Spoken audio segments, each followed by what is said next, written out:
Boa noite, são 9 horas. Desejo a todos os que nos ouvem boas festas. Soltar a Corrente, um programa para desligar a semana que passou e mergulhar no fim de semana que promete. À sexta-feira, das 21 às 22, na Terra Nova. Um programa de passagem para te levar a uma nova terra. A terra onde os pensamentos flutuam, as conversas têm sabor a mar e trazem as melhores notícias e a essência de cada um à tona. Soltar a Corrente. Fica connosco das 21 às 22. Todas as tuas explosões, todas as tuas explosões despertam fogo intenso, despertam fogo intenso. Remar, remar, soltar a corrente, ao mar, sempre mais gente.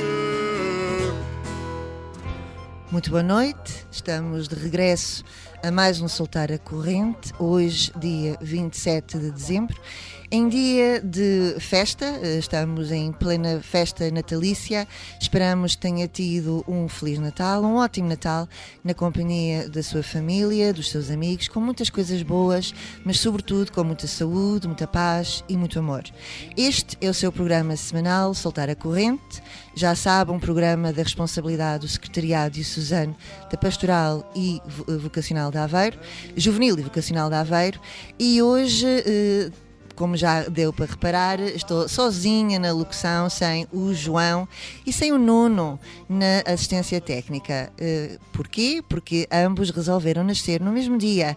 Rapazes, se estão a ouvir, muitos parabéns. Esperamos aqui no estúdio que estejam a divertir-se com a vossa família e com os vossos. E hoje comigo na assistência técnica tenho o Márcio Conceição. É um regresso a casa e, como diz o povo, bom filho a casa torna, e hoje estamos aqui com o Márcio na assistência técnica. Por ser a última sexta-feira do mês, trazemos-lhe a rúbrica Personalidades do Soltar a Corrente. Já sabe, também de resto já não é novidade aqui no nosso programa, para além de um tema, ou muito mais do que um tema, trazemos-lhe uma pessoa. Uma pessoa que você certamente conhecerá da imprensa, da televisão, é alguém que está ligado à política, mas está ligado a muito mais coisas. Vamos conhecê-lo dentro de alguns instantes.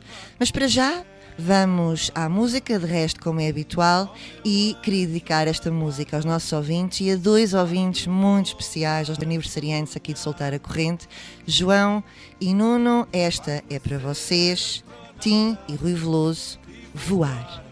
Até já.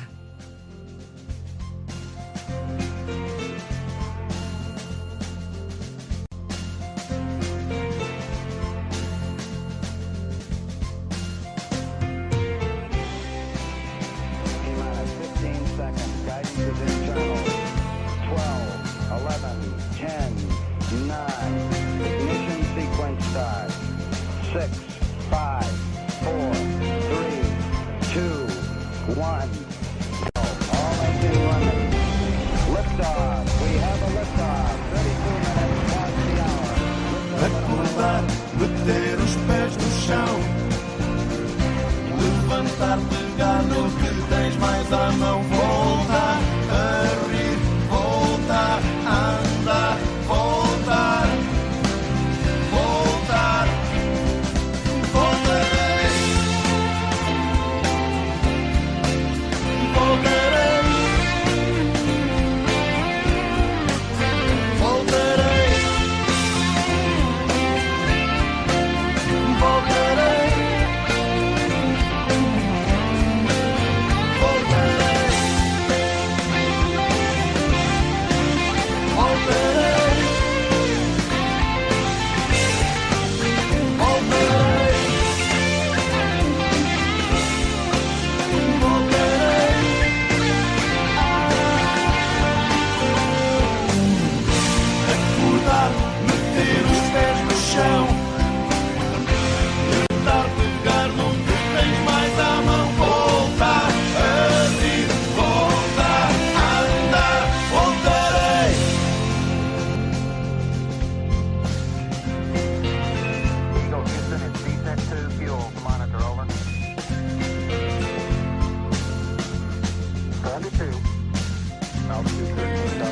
Estamos de regresso a mais um Soltar a Corrente. Só agora entrou na nossa companhia. Este é o Soltar a Corrente, um programa da responsabilidade do Secretariado Diocesano da Pastoral Juvenil e Vocacional de Aveiro. E hoje temos connosco um convidado, rubrica Personalidades, e vou, sem mais demoras, apresentar quem está connosco hoje aqui em estúdio. E então vou começar por apresentar o nosso convidado desta semana. Nasceu em 1969, é casado, tem 2 filhos, concluiu a licenciatura em Economia pela Faculdade de Economia da Universidade do Porto, em 1992. Foi bolseiro da Fundação Carlos Gulbenkian entre 1986 e 1992. Recebeu o prémio do Banco de Portugal para melhor aluno de Economia da região Norte no curso 87-92 e o prémio Engenheiro António de Almeida da Fundação Engenheiro António de Almeida para o melhor aluno de Economia da Faculdade de Economia do Porto no curso da mesma época. É mestre em Gestão Pública pela Universidade de Aveiro. Na vida profissional tem um extenso currículo, mas destacamos alguns dos muitos marcos. Entre 2005 e 2009, desempenhou as funções de assessor económico do primeiro-ministro de então. Também desempenhou as funções de adjunto do gabinete do secretário de Estado adjunto e do Orçamento, tendo também exercido as funções de chefe de gabinete. Entre 2009 e 2010, foi secretário de Estado da Saúde do governo do engenheiro José Sócrates. Hoje é membro da Comissão Política e Económica do Partido Socialista. Foi membro do Conselho Fiscal dos Bombeiros Voluntários de Vagos entre 1999 e 2000 e é membro fundador do Grupo de Teatro da Santa Casa da Misericórdia de Vagos. Por fim, é também membro do Secretariado Permanente da Comissão Diocesana Justiça e Paz para a área da Economia. Dr. Óscar Manuel Oliveira Gaspar, seja muito bem-vindo à rúbrica Personalidades do Soltar a Corrente. Boa noite, muito obrigado pelo convite, antes de mais nada. Muito obrigada a nós também por estar aqui connosco hoje. Depois deste imenso currículo, e faltaram aqui algumas coisas por mencionar da sua vida e da sua biografia, comecemos um bocadinho pela sua infância, para o conhecermos melhor. Nasceu e cresceu na Vila de Vagos, uma vila de resto ainda com algumas características do meio rural. Que memórias guarda desse tempo da sua infância e da sua meninice? Era um menino bem comportado ou era um menino mais traquinas? Eu, para ser sincero, não tenho exatamente grandes memórias de muitos factos ou de muitos acontecimentos da minha meninice. Como disse, nasci em Vagos, cresci em Vagos. A minha mãe, uma boa parte da minha família trabalhou na Vista Alegre, o meu pai depois também acabou por trabalhar na Vista Alegre, portanto sempre estive habituado a esta vida entre Vagos, Ilhavo, Aveiro, portanto de Vagos até ao norte, e foi uma infância, diria, tranquila, enfim, que me fez crescer, mas não tenho, como disse, grandes memórias muito específicas dessa altura. Como é que ocupava o seu tempo de meninice? Que jogos eram aqueles jogos que mais gostava de brincar? Jogava à bola? Eu vivia na Rua Direita, portanto, junto da Estrada Nacional Centro, e portanto os meus amigos eram crianças que estavam ali à beira, essencialmente miúdos, e portanto o grande jogo era obviamente o futebol. Não é que eu nunca tivesse sido um grande águia, nunca fui, nunca tive um grande jeito, mas pelo menos a cisma ninguém me tirava e, portanto, era essencialmente o futebol. Sendo certo, também comecei, em termos de hobbies, comecei muito cedo a ler e, portanto, isso acho que me marcou definitivamente. E assim ao jogo do peão e à corda? Caricas, muito jogo de caricas, sim. E algum berlinde também. Os berlindes. Penso que peão também não era grande lançador, lancei várias vezes peões e monas, mas não era exatamente exímio nessa arte. E hoje, fazendo o paralelo com a infância dos seus filhos, porque tem 2 filhos, a Maria e o Diogo, as brincadeiras deles, nota que há uma grande diferença nas brincadeiras, brinca com eles? Noto que há uma grande diferença, mas noto ainda, antes disso, uma outra coisa, é a apetência deles por outro tipo de divertimentos, nomeadamente tudo que tem a ver com a informática, tudo que tem a ver com instrumentos tecnológicos. De facto, como se costuma dizer, e é bem verdade, eles parece que nascem ensinados. Alguns procedimentos que para um adulto são complicados, exigem algum raciocínio, bom, e para eles são absolutamente naturais, normais, pegam num telefone, pegam num tablet, mexem no computador como se tivessem nascido já para aquilo, não é? Eu costumo dizer, uso o meu iPad há bastante tempo, nunca me apercebi que ninguém tivesse descoberto o meu código de entrada, e o meu filho, com 5 anos, de repente começou a entrar e começou a jogar, porque se apercebeu exatamente qual é que era a forma de o meu movimento. Pela observação, e isso é absolutamente inacreditável, e eu acho que é uma evolução em muito pouco tempo, uma evolução da forma de pensar e da forma de estar das crianças, e depois tem a ver com outro tipo de comportamentos. Também é verdade, agora posicionando a outro nível, que felizmente Portugal evoluiu muito nas últimas décadas, não é? E portanto o nível de bem-estar, o nível das condições materiais, em média, aumentaram bastante. Não quer dizer que não haja, e infelizmente há, e em muitos casos, e bem perto de nós, pessoas e famílias em grandes dificuldades. Mas em termos médios aumentou bastante portanto, o nível material. E outra questão que, do meu ponto de vista, é absolutamente fundamental é que o próprio nível educacional, o próprio nível cultural das pessoas também melhorou. Hoje somos um país mais evoluído, mais culto. Isso, obviamente, também tem depois um reflexo grande naquilo que são os nossos pequeninos, e obviamente que eles serão mais, não direi mais inteligentes, mas terão mais aptidões do que nós temos hoje em dia. Do que nós tínhamos. Aliás, eu recordo-me do meu filho mais novo, com cerca de 2 anos, ele tirava e punha os DVDs e clicava em play, portanto ele não sabia ler, naturalmente, mas sabia que aquele botão, fazendo daquela maneira, o filme ia aparecer. Não é? E eu acho que isso é absolutamente extraordinário, até porque não sei da sua experiência pessoal, mas eu comecei a lidar com computadores já na faculdade. Mais tarde, talvez 12º, primeiros anos da faculdade. E eles hoje, na primária, e muitas vezes até na própria pré, já lidam com as novas tecnologias. E para além de, como disse, e bem, em casa também tem essa utilização, não é? Foi em 20 anos que tudo isto aconteceu, não é? E de facto aquilo que é muito relevante, nomeadamente para nós pais, é que agora, em vez de falar do meu filho de 6 anos, da minha filha de 10 anos, a verdade é que lhe dá uma abertura, dá-lhe uma abertura de horizontes que não tem nada a ver com aquilo que tinha uma criança de 10 anos há 2 décadas atrás. Dúvida, e isto é que é relevante e exige, obviamente, é desafiante também para os pais e para os educadores. Portanto, na função de educador não se pode estar com a mesma postura que se tinha há 20 anos, claro. porque as coisas mudaram muito. E, portanto, eu compreendo às vezes a dificuldade que terão, nomeadamente alguns professores de algumas disciplinas, quando se apercebem que alguns miudinhos, mesmo de tenra idade, e em algumas matérias têm competências que superam as deles. Exatamente. E, portanto, obviamente que estamos a falar de questões distintas, não estamos a falar de raciocínio, nem muito menos de sabedoria, mas estamos a falar de competências que é preciso sabermos enquadrá-las também para fazer crescer bem os meninos e as meninas de hoje. Vamos passar da sua meninice à sua juventude. Portanto, é um homem que viveu a sua juventude na década de 80, princípios de 90. Como era a sua juventude há cerca de 20 anos atrás, sensivelmente? Era um rapaz que ia às festas de garagem, ia às matinés da discoteca, aos bailes da aldeia.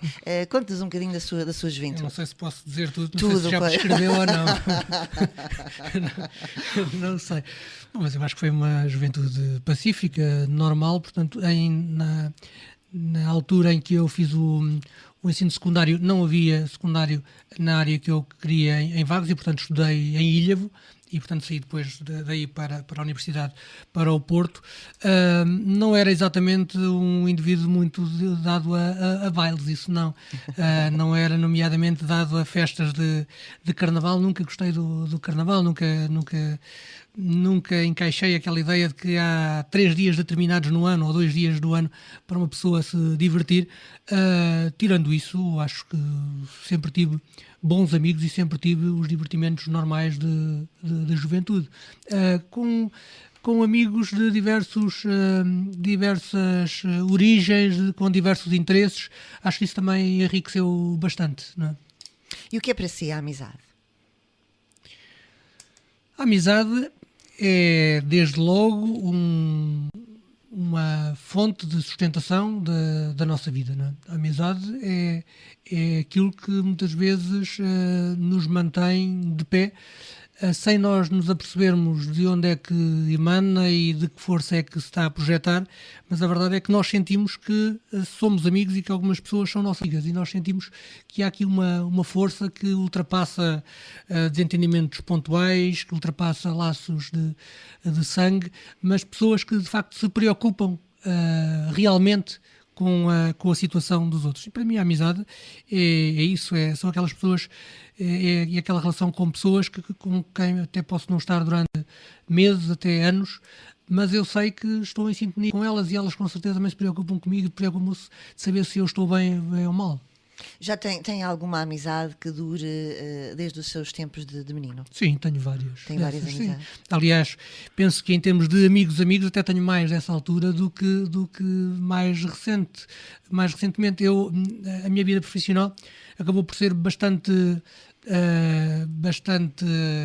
rápida e de frequência curta, digamos assim. Eu nunca estive praticamente mais do que 3 anos em lado nenhum. Ou seja, aquelas amizades que fiz nos diversas profissões onde estive, acabaram por também ter que evoluir. E, portanto, aquelas que são mais permanentes, aquelas com quem eu tenho mais afinidade, grande parte delas vem desses tempos de juventude. Que, aliás, admito que sejam as pessoas que ainda hoje são as que me conhecem melhor.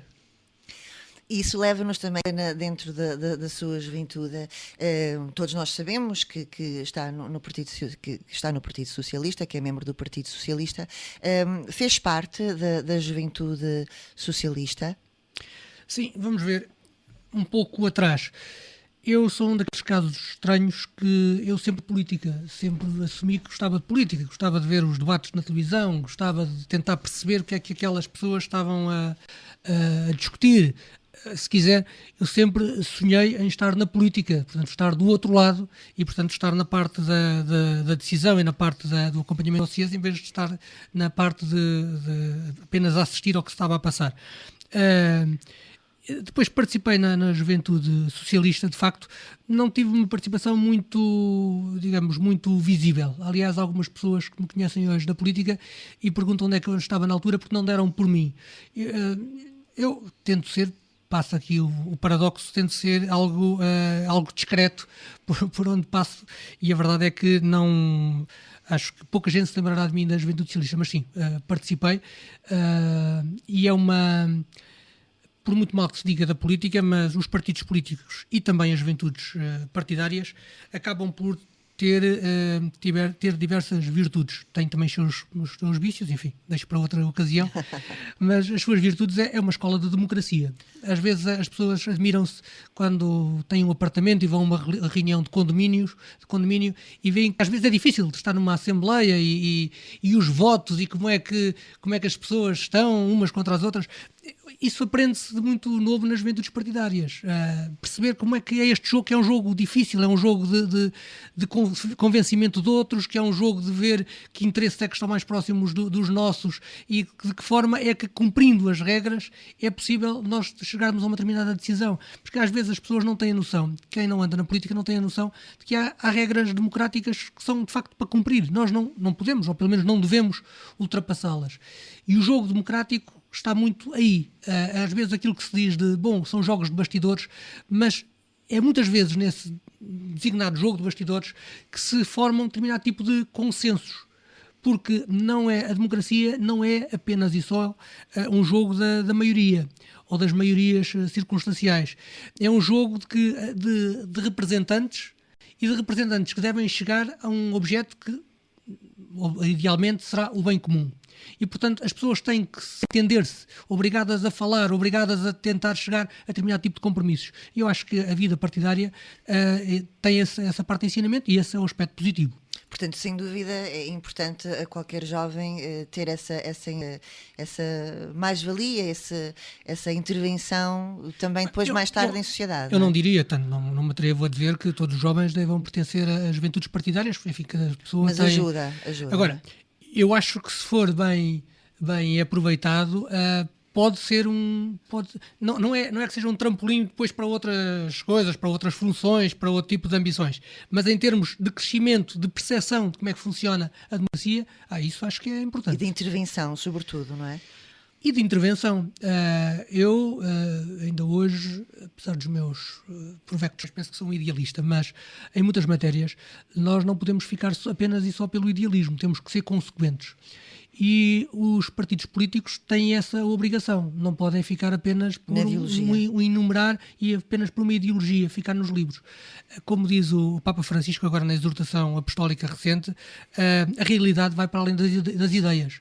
E, portanto, se um político, desde logo, mas se uma pessoa não tem consciência que, para além da ideia que tem sobre uma determinada matéria, há uma realidade que se impõe e tem que refletir sobre essa realidade e tem que atuar sobre essa realidade e tem que ser sensível ou não e tem que de facto encontrar soluções para a realidade, bom, então se calhar não estamos aqui a fazer nada.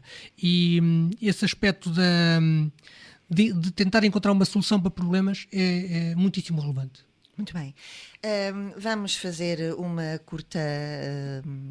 curto intervalo, vamos de seguida à música. Não saia daí porque a conversa está maravilhosa e para já, Márcio, vamos à música.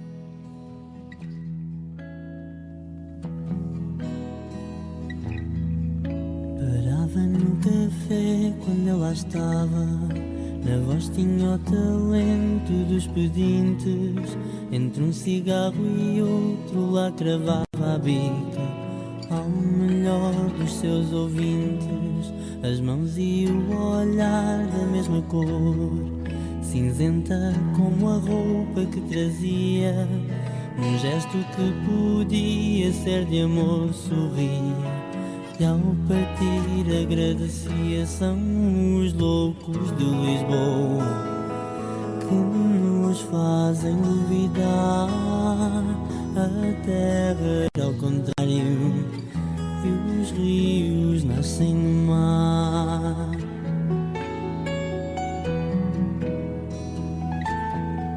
Um dia numa sala do quarteto passou um filme lá do hospital, onde o esquecido filmado no gueto entrava como artista principal. Comprámos a entrada para a sessão, para ver tal personagem no ecrã. O rosto maltratado era a razão dele não aparecer pela manhã. São os loucos de Lisboa que nos fazem duvidar, a terra gira ao contrário e os rios nascem no mar.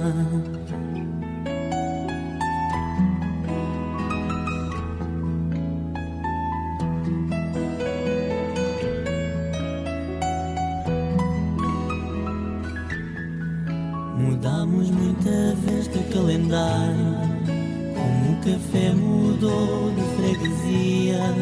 Deixámos de tributo a quem louco a fazer-lhe companhia. É sempre a mesma pose, o mesmo olhar de quem não mede os dias que vagueiam. Sentado lá continua a cravar beijinhos às meninas que passei. São os loucos de Lisboa que nos fazem duvidar, a terra gira ao contrário e os rios nascem no mar. São os loucos de Lisboa que nos fazem duvidar, a terra gira ao contrário e os rios. Estamos de regresso ao Soltar a Corrente de hoje. 27 de dezembro, com a rúbrica Personalidades. Estamos também no Facebook, portanto, se ainda não é nosso amigo no Facebook, procure-nos, temos uma página oficial à sua espera, à espera do seu clique. É só fazer um clique e passa a conhecer todas as nossas reportagens. E estamos no ar também com o Dr. Óscar Gaspar, é o nosso convidado de hoje no Personalidades aqui do Soltar a Corrente. Dr. Óscar, estávamos aqui a falar sobre aquilo que faz e sobre os bastidores da vida política. Permita-me agora perguntar-lhe, gosta daquilo que faz? Claro que sim, senão já tinha saído, não é? Já tinha tentado uma outra profissão. Permita-me, tenho aqui à mão, em relação à política, ainda da exortação apostólica, agora muito recente, diz o Papa Francisco: a política tão denegrida é uma sublime vocação, é uma das formas mais preciosas da caridade, porque busca o bem comum. Bom, enfim, isso também é a bondade do Papa Francisco, porque não conhece os meandros todos da política. Mas a verdade é que a política deve ser um serviço à comunidade. Eu sinto-me francamente bem, estando de um lado da trincheira, já estive no poder, estou na oposição, independentemente de tudo isto, eu gosto daquilo que faço. Deixe-me dizer, eu tenho aqui duas costelas. Tenho a costela mais técnica, portanto, eu gosto muito de economia, gosto essencialmente de finanças públicas, e depois há a componente política pura e dura. E eu penso que é importante, por um lado, que os técnicos também tenham uma componente, ou que possam ter uma componente política, sem que daí venha mal ao mundo. Não é por alguém a ter uma intervenção mais do lado de um partido de esquerda ou de um partido de direita que deve ficar conotado ou deve ter aqui algum estigma em termos académicos. Mas também é importante que um político não seja apenas um político de retórica, de palavra vazia. É importante, do meu ponto de vista, há outros modelos, mas é importante que um político desde logo saiba de que é que está a falar. Não só sinta quais é que são os problemas e tenha uma visão, mas também não seja, como se costuma dizer, um vendedor de banha da cobra. Exato. Seja alguém com os pés assentes na terra. E, portanto, eu, para ser sincero, as pessoas que me conhecem sabem, eu adoro aquilo que faço. Acho que podia fazer outras coisas, mas sinto-me muito bem naquilo função. que faz. Isto leva-me a outra questão, de resto também já aqui falou na questão do estigma, mas a verdade é que se calhar na sociedade civil há muito estigma de que o político não é por vocação. Isto é uma injustiça por parte da sociedade? Não, essa é uma questão... Eu sei que é muito existe. difícil muitas vezes generalizarmos, não é? Há de tudo em todo lado. Sim. É uma questão que se coloca em todo o mundo, não é? É uma questão, enfim, da ciência política. Por um lado, um afastamento das pessoas, dos cidadãos, da política, e por outro lado, há aqui um olhar para os políticos, portanto, para aqueles que exercem funções políticas, e a tendência é perguntar, bom, mas o que é que ele lá está a fazer? O que é que ele ganha com isso? Não é? Qual é a motivação? O primeiro ponto, o afastamento das pessoas da política, eu acho que é uma realidade, mas não é uma fatalidade, e era importante, por um lado, que os políticos percebessem isso, tivessem um discurso mais próximo das pessoas, e as pessoas percebessem que a política não é algo que lhes é estranha, é algo que até, feliz ou infelizmente, lhes diz respeito ao dia-a-dia. E nem sequer estou a falar aqui de intromissão das leis na vida das pessoas. Não, estou a dizer que aquilo que nós somos, o ambiente em que estamos e aquilo que seremos daqui a uns anos tem a ver com decisões políticas. Chame-se-lhe o que se chamar, mas são decisões políticas. E em relação à questão dos políticos em si, eu acho que há aqui uma questão que deve ficar muito clara. Ninguém nasce político, não é? E nem é ungido como político. Um político pode calhar qualquer um de nós. Ninguém está livre que não lhe calhe na família alguém que vá para a política. Não, dizendo mais a sério, e isso nota-se, por exemplo, mais até nas autarquias locais. Pessoas que nós nos habituamos a ver como os nossos vizinhos, como um comerciante da terra, e de repente aparece como candidato e é presidente de junta e é presidente de Câmara. E é mesmo assim que deve ser. Uhum. As pessoas devem ser escolhidas porque se interessam por uma determinada questão pública e porque a determinada altura percebem que podem ter mais condições do que outras para resolver os problemas. E, portanto, é bom que as pessoas sintam que ninguém é político e ninguém está na política para sempre. Hoje estamos nós, amanhã estarão outros.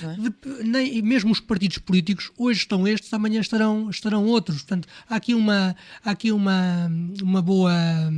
bom devir da sociedade em termos políticos, que eu acho que é muito positivo que exista, porque mexe com as pessoas e diz assim, bem, eu também posso ser, não é? Aquela ideia que muitas vezes existe nos Estados Unidos, que é qualquer um pode chegar a presidente dos Estados Unidos. É uma boa ideia no sentido que não quer dizer que as pessoas tenham todas a ambição de ser presidente, ou que ser presidente é para mandar, mas não, a ideia de que pode haver aqui uma igualdade de princípio e que todos temos direito de lá chegar e de sermos também nós os porta-vozes de uma comunidade.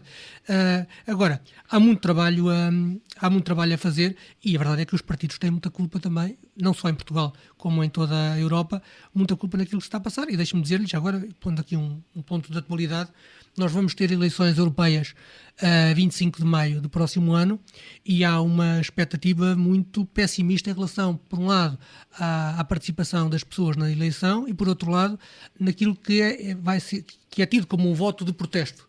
Há quem diga que os partidos antissistema podem chegar ou podem até ultrapassar os 20% em nível europeu. E, portanto, são pessoas que claramente não se sentem representadas em Bruxelas ou em Estrasburgo, onde quer que seja.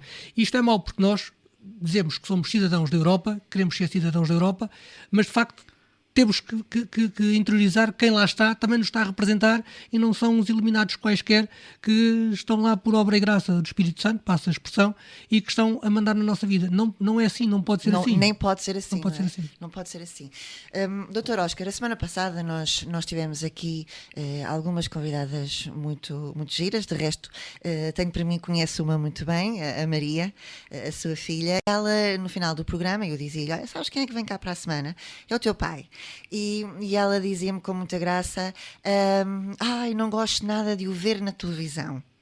A minha pergunta é esta: é fácil, é difícil chegar a casa e despir o papel de figura pública, de político, de alguém interveniente na sociedade e em Lisboa e no poder? É fácil chegar a casa e ser simplesmente pai? Porque ela adora o pai, ela dizia que o pai é muito engraçado e que nada tem a ver com o homem que se vê na imprensa. Vamos ver duas coisas. Uma, para mim, é muito fácil, não tem dificuldade nenhuma. Sou a mesma pessoa em funções distintas, não me custa nada quando chego a casa e, portanto, não tenho que ser político, embora, infelizmente, os meus filhos e a minha mulher saibam que eu passo mais metade do tempo continuado ligado à política, ao telefone e ao computador do que com eles. Mas, enfim. Agora, para mim não é difícil, portanto, é mais difícil, admito, para os meus filhos, e nomeadamente quando são filhos pequenos, perceberem que a determinada altura é o pai ou a mãe que está na rádio ou que está na televisão, até porque podem ouvir comentários dos colegas, até porque às vezes estamos a falar e ao mesmo tempo estamos a aparecer na televisão, e portanto há ali uma baralhação. Agora, também acontece por eles serem pequeninos. O facto de alguma forma, enfim, eu modestamente, mas podermos ser considerados figuras públicas, eu acho que não prejudica, antes pelo contrário, não é? Eu passo a semana em Lisboa, muitas vezes sou abordado a sair de um restaurante ou a ir tomar um café por algumas pessoas que até pensam que eu sou deputado e dizem, e tal, assim, assado, e gostava de lhe pôr este problema. Eu acho isso bom, acho positivo e acho que é importante. Outra questão que eventualmente a minha filha levantou, o facto de ser diferente em casa e na rua. É óbvio que todos nós temos diferentes papéis, não é? E, portanto, o meu papel como pai seria péssimo se eu me portasse como político, e o papel de político seria péssimo se eu me portasse como pai. Citando aqui a Bíblia, há tempo para tudo, não é? Há tempo para amar e também há tempo para fazer as guerras políticas, e, portanto, aquilo que eu acho que a Maria Miguel estava de alguma forma a expressar, que ela sente, é que é difícil eu encontrar um competidor em termos de sentido de humor, mas não... é óbvio que nas situações em que tenho que atuar publicamente, eu não estou ali para estar a fazer peças de humor, não é? E, portanto, obviamente tenho que adequar aquilo que estou a dizer à minha função, embora, para ser sincero, às vezes bem me apeteça fazer uma graça com algumas coisas que vão acontecendo. Diga uma coisa, quais são as músicas da sua playlist pessoal? Eu não sou, digamos, eu não sou muito esquisito nesta como noutras matérias. Eu, como disse, todas as semanas para Lisboa, portanto faço pelo menos 5 horas de viagem por semana e vou sempre com a rádio ligada. E ouço basicamente tudo, né? Ouço música que passa nas playlists atuais, enfim, até para me manter atualizado com os meus filhos, mas gosto de música portuguesa, gosto de Jorge Palma, gosto de Pedro Abrunhosa, enfim, uma pessoa já com a minha idade também já gostou, veja lá, de Fernando Tordo, de Paulo de Carvalho. Gostei, obviamente, e continuo a gostar de outra forma, mas dos cantores de intervenção como o Zeca Afonso. Gosto muito de U2, gosto muito de Sting, enfim, mas ouço música muito variada. Tudo, não é? Sim. Ambivalente em termos de música, não é? Prato preferido?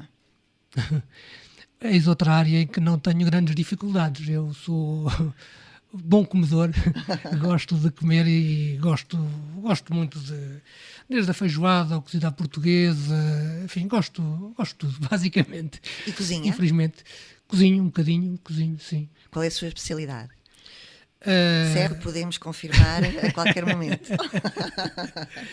Eu diria que eu gosto muito de viajar também e tento também aprender alguma coisa com as viagens. Eu gosto muito de fazer um prato, enfim, que é peruano, mas que há muito em vários países da América Latina, o ceviche, portanto, basicamente é peixe cru, marinado, e que eu acho que faço relativamente bem, tendo em conta que não há também muita concorrência na zona, portanto, penso que sou o melhor da minha rua a fazer ceviche. Muitíssimo bem. E diga uma coisa, tem hobbies? Passatempos?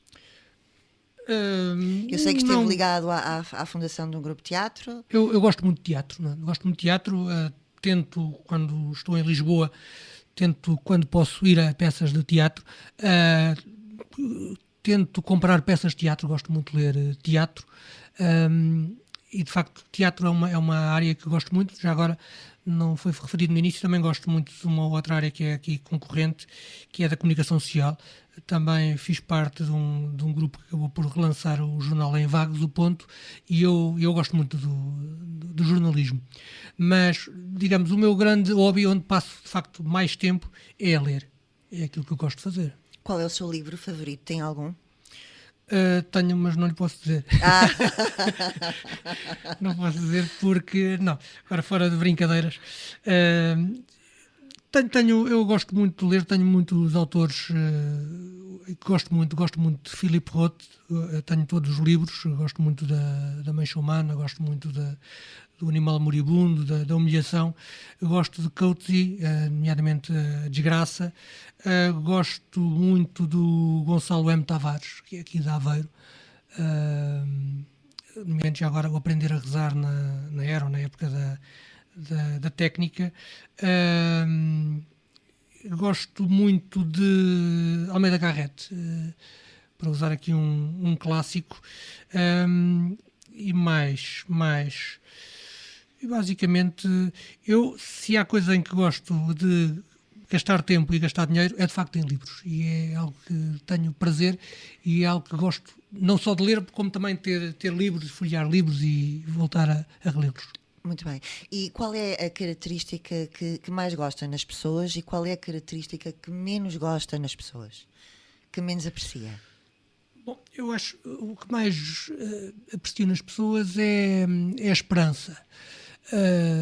Se quiser de outra forma, é a perseverança, é o querer, é o lutar por aquilo em que acreditam. Acho que é impressionante muitas histórias que nós conhecemos, nomeadamente as mais anónimas, que são de facto lições de vida excepcionais. De facto, custa a perceber como é que alguém muitas vezes tão frágil e acaba por fazer coisas que são de facto absolutamente heroicas. Eu acho que essa que é a principal qualidade, digamos assim, das pessoas. Aquela que mais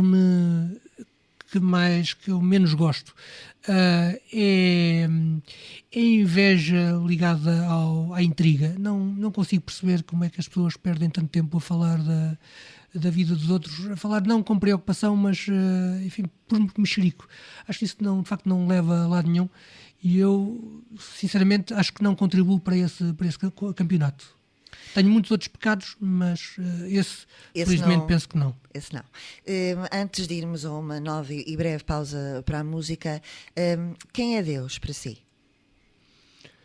Bom, Deus é desde logo o Criador. Deus é quem nos acompanha. Deus é quem nos dá, quem nos transmite a alma e o espírito. E, portanto, como nós não somos nada sem o Espírito, Deus acaba por ser quem acaba por nos dar forma. É fácil ser-se cristão na política? Ou é difícil? Não é muito fácil, mas também não é muito fácil ser político na religião, para ser sincero também. Às vezes os olhares de soslaio que noto são quer de um lado como do outro. Não acho que esse seja um problema, pelo menos nos principais partidos. Não noto que uma pessoa tenha uma determinada religião e seja convictamente, neste caso, cristão, católico, que cause nenhum tipo de óbice, assim como eu também espero que o facto de ser, neste caso, do Partido Socialista, como podia ser de outro partido, cause também algum tipo de constrangimento à Igreja.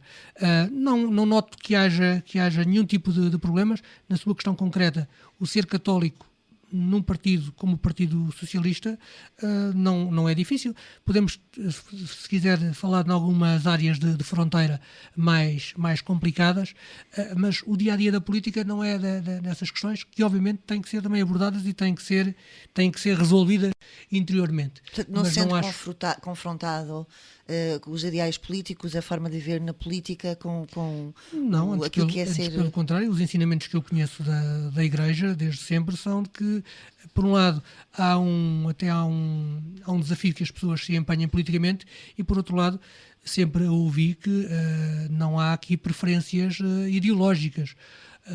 Aliás, uma ideologia que até foi bastante positiva em termos da construção europeia e que se dizia democrata cristã, e eu de facto sempre achei que era um bocadinho abusiva, porque tem tanta legitimidade de se dizer cristãs como outro tipo de ideologias, porque eu conheço, nomeadamente católicos, em diversos partidos. E, portanto, um partido não deve ser católico, assim como a Igreja, nomeadamente a Igreja Católica, não se deve ter afeição particular por um partido e, portanto, deve haver aqui uma convivência clara. Estamos a falar de âmbitos distintos que não se sobrepõem, que obviamente que têm interdependências no sentido positivo, porque estamos a falar de questões que dizem respeito também às pessoas, mas não sinto nenhum tipo de constrangimento. O Papa Francisco, na mensagem para o próximo Dia Mundial da Paz, afirma, e passo a citar: a globalização, como afirmou Bento XVI, torna-nos vizinhos, mas não nos faz irmãos.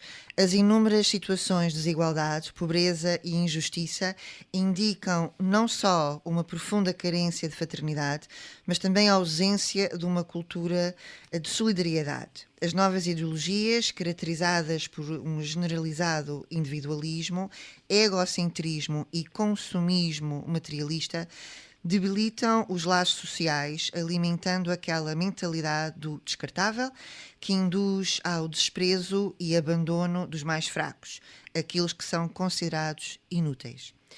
Concorda com o Papa Francisco? Estamos à beira da tentação do individualismo constante, deste egocentrismo massivo, cada vez mais distantes dos outros? Concordo, mas deixe-me tentar também enquadrar muito rapidamente. Em primeiro lugar, a questão da globalização. E a globalização, que a comunicação social está em todo lado e transmite imagens de todo lado. Eu acho que não é aceitável e não pode existir por muito mais tempo esta situação de profundíssimas desigualdades a nível mundial. Quando nós vemos aquelas imagens das pessoas a tentar sair do Maghreb, portanto do norte da África, para a Itália, para Lampedusa, para onde quer que seja, e a afogar-se sistematicamente no Mediterrâneo, porque as pessoas olham para o outro lado do Mediterrâneo, que está ali a meia dúzia de quilómetros, e sentem que a vida deste lado, na Europa, é muito melhor. Não é? E, portanto, imagine-se o que é uma pessoa do Bangladesh, ou do Laos, ou do Vietnã, ou em outra escala também, alguns países da América Latina, quando acendem a televisão, veem, e hoje qualquer um destes países tem a CNN, por exemplo, ou a BBC, e vê, bom, mas como é que é possível no mesmo mundo, e havendo tanta capacidade técnica, e havendo nomeadamente possibilidades, desde logo, em termos agrícolas, de alimentar todo o mundo, e como é que é possível continuar a morrer tanta gente por dia de fome? Não é? Como é que isto é aceitável? E de facto não é aceitável. Não é aceitável em termos éticos, e se quiser não é aceitável em termos políticos. E eu acho que foi lamentável, de facto, ter-se falhado alguns dos objetivos do milénio, porque se havia, por um lado, condições e, por outro lado, se havia aqui uma urgência de lutar pelo fim das desigualdades, era agora, porque há todas as condições para isso. Por outro lado, em relação ao individualismo, deixe-me dizer, eu não sou muito, por norma não sou pessimista, e aqui também não sou. Acho que temos que relativizar um bocadinho as coisas. Desde logo, a Igreja Católica, a nossa Igreja, tem 2000 anos. Já passou por muitas circunstâncias históricas, económicas, sociais. Sempre se foi adaptando. E nós também temos que ter consciência que o mundo de hoje é diferente do de há 20 anos, como dissemos no início da entrevista, e será diferente daqui a 20 anos também será diferente do que é hoje. Não nos devemos deixar atemorizar por as coisas serem diferentes do que aquelas que eram. Temos que ter consciência dos riscos e temos que tentar precaver, de facto, os problemas que surgem pelo facto de hoje o individualismo ser muitas vezes o valor, entre aspas, que alguns defendem. Mas eu acho que não podemos é tentar pôr aqui um travão ao desenvolvimento. O que devemos é tentar enquadrá-lo e tentar também formatá-lo àquilo que nós entendemos que é o bem. E permita-me também, já agora, em relação à questão das desigualdades e ao Papa Francisco, uma parte que, do meu ponto de vista, se me é permitido, é das partes mais significativas desta exortação apostólica. Quando diz o seguinte: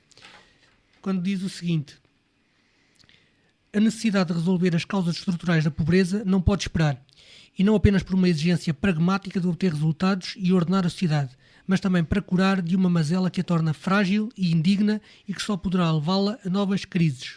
E depois conclui: a desigualdade é a raiz dos males sociais. Eu acho que enquanto não percebermos isto todos, não vale sempre a pena em termos de minimizar os efeitos em algumas pessoas, mas em termos globais não vale a pena tentar resolver pequenas coisas quando não nos preocuparmos com esta grande questão, que é a questão das desigualdades. O Papa sabe bem do que é que fala, não é? Como se sabe, ele foi bispo em Buenos Aires, na Argentina. A Argentina é uma cidade muito desigual. Portanto, ele sabe de viver das ruas, viver naqueles bairros pobres de Buenos Aires, onde há também uma religiosidade muito forte, em que as pessoas mantêm uma esperança, mas em que as pessoas, de facto, mostram esta indignação por, ao lado da opulência, haver tanta miséria. Exatamente. E as pessoas não entenderem como é que se continua a promover um sistema que acaba não por minimizar esta situação, mas antes de a aprofundar. E uma situação que tem sido um escândalo, de facto, nos últimos anos, é que esta crise, porque passamos desde 2008 a nível global, aquilo que já está provado é que acaba por marcar ainda mais as desigualdades, ou seja, há muito mais gente pobre, mas também há mais gente mais rica. E, portanto, há muita gente, o fosso alargou-se. Tende a alargar, há exato. Muita gente que ganhou com esta crise. Ora, isso é inaceitável, e aquilo que não em termos políticos, aquilo que nós não podemos pactuar é que, de facto, as soluções sejam sempre para resolver os problemas só de alguns. E de resto, o nosso Papa, como disse, e corretamente, tem tido uma posição bastante marcada e marcante nesta área da pastoral social. E isto leva-me a outra questão, exatamente sobre o Papa Francisco. Acredita que o Papa Francisco veio trazer da Igreja e para a Igreja um novo olhar? Acredito, profundamente. Eu não o conhecia, não tinha lido nada sobre ele. Desde logo também, deixo-me aqui uma palavra, eu gosto muito da América Latina, acho que as pessoas têm uma forma de estar e de pensar diferente, mais aberta, mais extrovertida, e eu acho que o Papa Francisco está a conseguir trazer algo desta alma da América Latina, que também é um bocadinho nossa, para a Igreja. A Igreja precisava de uma profunda remodelação, uma profunda renovação. Eu não conheço a Cúria para além daquilo que vou lendo, mas a ideia com que se fica é que a Igreja, por muito que nós ensinemos nas catequeses que a Igreja somos todos nós, que é a comunidade dos crentes, mas a ideia que ficava nas últimas décadas é que a Igreja era essencialmente a hierarquia. Ora, algo que também vem a ser dito nos últimos tempos pelo Papa Francisco é que a questão da descentralização é importante, a questão da própria solidariedade e da própria irmandade sinodal é relevante. E, portanto, nós temos que aprender, nós enquanto católicos também temos que aprender que o Papa não está lá para dar umas ordens e ser cumprido, ponto. Não, ele está lá de facto para apacentar este rebanho, mas está lá para viver connosco enquanto cristãos. E eu acho esta palavra de humanidade, de estar junto das pessoas, tem tocado de facto muitos que não são crentes e tem feito com que muitos crentes voltem a revisitar a sua fé e as razões da sua fé. Uma igreja que não seja profética vai perder-se. E este Papa tem sido profundamente profético. E voltado para o essencial. Voltado para o essencial.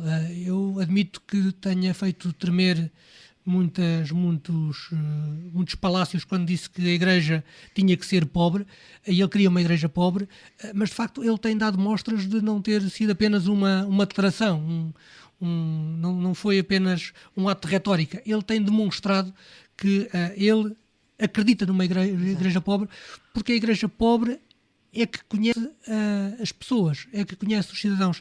Ele até diz mais que devíamos acabar por ter aqui uma catequese, uma aprendizagem com os pobres.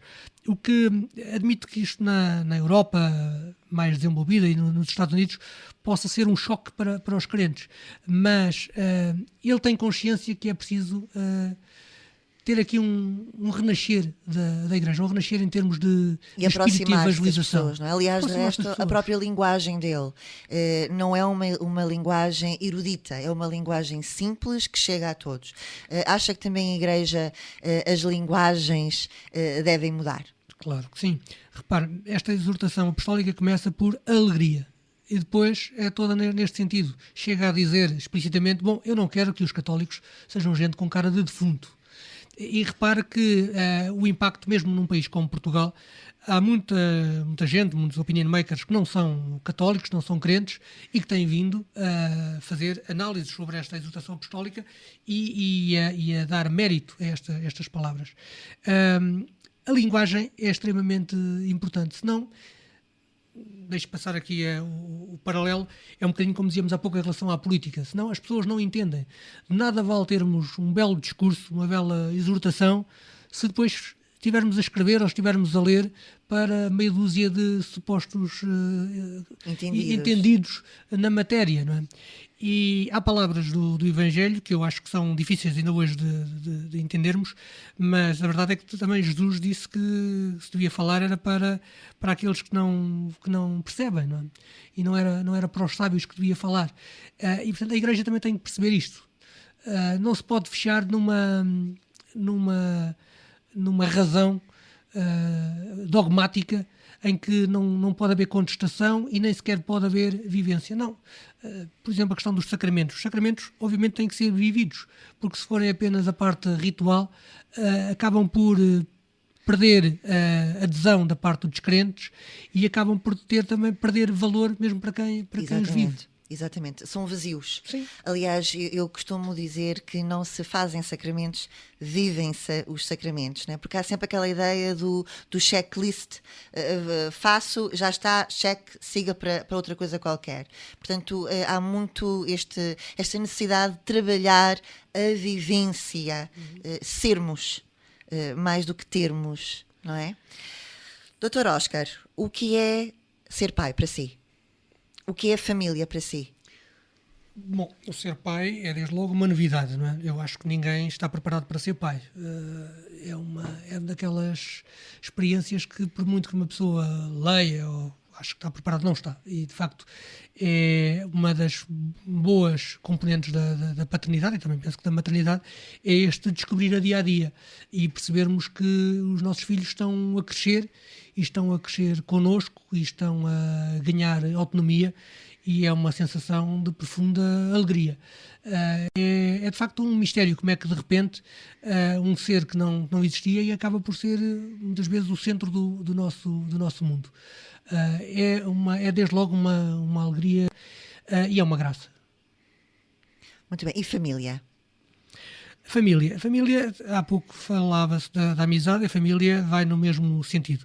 A família é também outro sustentáculo da vida, não é? Vamos lá ver. É difícil de imaginar. Eu sei que há pessoas numa situação bastante diferente da minha, mas é difícil imaginar a vida sem família. E como disse há pouco, eu até estou de segunda a sexta em Lisboa, portanto só estou com a minha mulher e os meus filhos ao fim de semana, e os meus pais e a minha irmã também ainda menos os vejo.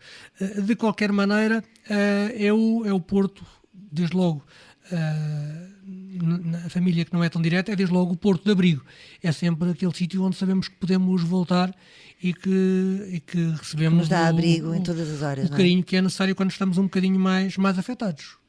Estamos a 3 minutos sensivelmente de terminar o nosso programa e passou tão depressa, Dr. Oscar. Uma última pergunta: que desejo tem para o próximo ano 2014? Eu espero que, desde logo, 2014 seja um ano de paz. É importante que o defendamos e que o desejemos. Depois, que seja um ano em que todos, e agora mais em concreto para Portugal, que consigamos dar as mãos e construir um Portugal diferente. Portugal está a precisar de esforço, de compromisso, de que as pessoas se cerrem os dentes e digam: bom, vamos vencer e vamos lutar e vamos ultrapassar, e o pior já passou e temos que fazer isto diferente. E a minha esperança e o meu voto vai nesse sentido, vai que tenhamos todos esse espírito de luta, no bom sentido, de ânimo, de empenhamento, de fazer de Portugal um país melhor, mais justo e mais próspero. Maravilha. Dr. Oscar, em nome da equipa do Soltar a Corrente e do Secretariado Diocesano da Pastoral Juvenil e Vocacional de Aveiro, agradeço a sua presença aqui hoje. Bem-aja, muito obrigada por estar aqui connosco. Também votos de um excelente ano para si e para a sua família. E pronto, temos 2 minutos, os únicos 2 minutos que tenho para partilhar consigo as palavras bíblicas de hoje, tiradas do livro de Mateus, a propósito deste tempo natalício que nos ainda a viver. E para quem tem dúvidas, aqui vai o versículo 21 e diz-nos assim: ela dará à luz um filho, ao qual darás o nome de Jesus, porque ele salvará o povo dos seus pecados. Tudo isto aconteceu para se cumprir o que o Senhor tinha dito pelo profeta: eis que a virgem conceberá e dará à luz um filho, e hão de chamá-lo Emanuel, que quer dizer Deus conosco. O Natal ainda está aí, ainda está a tempo de o viver com o coração cheio de amor, cheio de paz. Tenho 1 minuto, isto é uma pressão muito grande para quem está deste lado da locução, mas desejo-lhe uma excelente semana, um excelente ano 2014. Da minha parte, e cheio de paz também, como diria o João, deixo-lhe um abraço do tamanho do mundo. Para a semana estamos de volta com um novo Soltar a Corrente. Até lá, divirta-se, com juízo, e estamos cá para a semana, se Deus quiser. Um grande abraço, bem-aja pela sua companhia. Até para a semana.